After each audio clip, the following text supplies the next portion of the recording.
عشاء کی نماز کے بعد اللہ تعالیٰ کا ذکر کرنا بہت فضیلت رکھتا ہے۔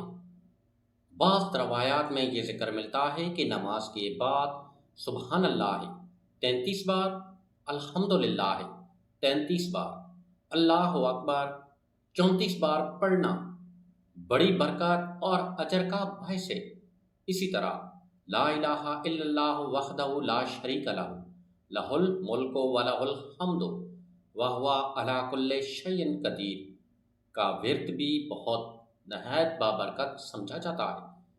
البتہ یہ کہنا کہ کوئی مخصوص کلمات پڑھنے سے انسان زندگی بھر کبھی محتاج نہیں ہوگا، اس بارے میں مستند شرعی دلیل موجود ہونا ضروری ہے۔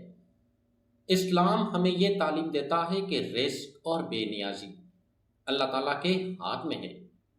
ذکر و دعا کے ساتھ حلال روزی کی کوشش، نماز کی پابندی، صدقہ و خیرات اور اللہ پر بھروسہ بھی ضروری ہے۔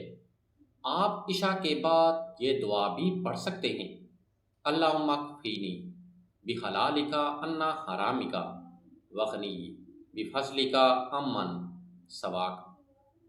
ترجمہ: اے اللہ، مجھے اپنے حلال کے ذریعے حرام سے بچا اور اپنے فضل سے اپنے سوا سب سے بے نیاز فرما۔